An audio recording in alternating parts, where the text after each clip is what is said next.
Daugavpils novada dome atklāta Daugavpils pilsētā un novadā dzīvojošo sociālo dienas centru apmeklētāju darbu izstāde Dvēseles siltuma, prieka un mīlestības dāvana visiem. Izstādi organizēja Daugavpils pilsētas sociālo lietu pārvalde sadarbībā ar Daugavpils novada sociālo dienestu.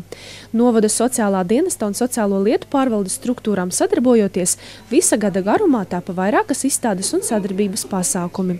Tad, kad ir sācies adventas laiks, kad ir visīsākās dienas un garākās nakts, parasti cilvēks izvērtē savu darbu, pārvērtē, kas ir labs, kas ir izdarīts, kas nav tomēr panākts.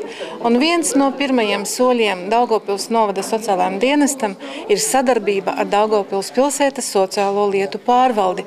Un es skaitu, tas ir ļoti liels panākums mūsu sociālajā darbā, un šī sadarbība tāds iespējas, ka viņa turpināsies un viņai arī jāturpinās.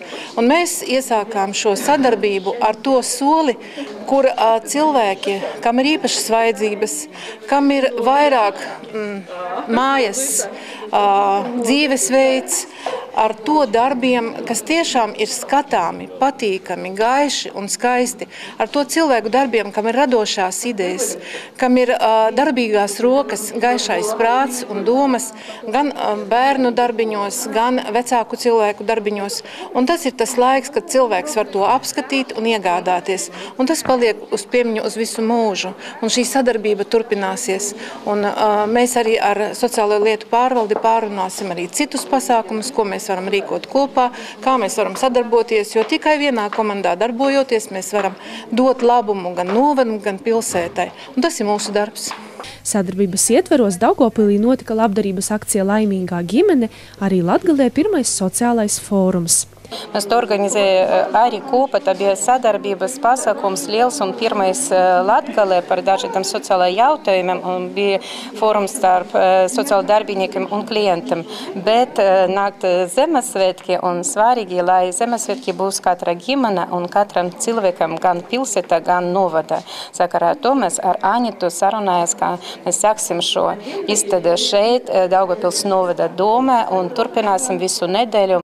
Izstādē piedalās Daugavpils pilsētas sociālo lietu pārvaldes struktūra vienības dienas centrs, kā arī Naujinas sociālo pakalpojumu sociālās palīdzības centra un Višķu sociālās aprūpes dienas centra apmeklētāji. Ik viens var iegādāties savai sirdī tīkamo, tāpat laikā atbalstot cilvēkus, kuriem šis atbalsts īpaši nepieciešams.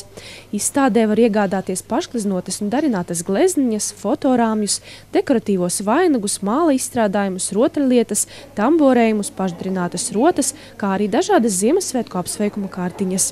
Daugavpils pilsētas domes sociālo lietu pārvalde īsteno sociālās rehabilitācijas programmu specializētās darbnīcās cilvēkiem ar garīga rakstura traucējumiem. Pamatā cilvēki šajās darbnīcās iegūst darbam nepieciešamās pamatprasmes. Šīs darbnīcas ir pirmais solis praktisku iemaņu apguvē ceļā uz darba tirgu. Pateicoties dalībai šajās darbnīcās, tapa arī izstādē apskatāmie darbi. Arī Daugavpils novadā darbojas vairāki dienas centri cilvēkiem ar īpašām vajadzībām un pensijas vecuma cilvēkiem. Dienas aprūpes centri veicina sociālās atstumtības riskam pakļauto cilvēku iekļaušanos sabiedriskās dzīves aktivitātēs. Izstāde Daugavpils novada domes pirmā stāva foajē apmeklētājiem būs pieejama tikai 2 dienas. Vēlāk izstāde ceļos uz Daugavpils pilsētas domi, Tirdzniecības centru Ditonnams un nedēļas nogalē būs apskatāma arī Rīgā.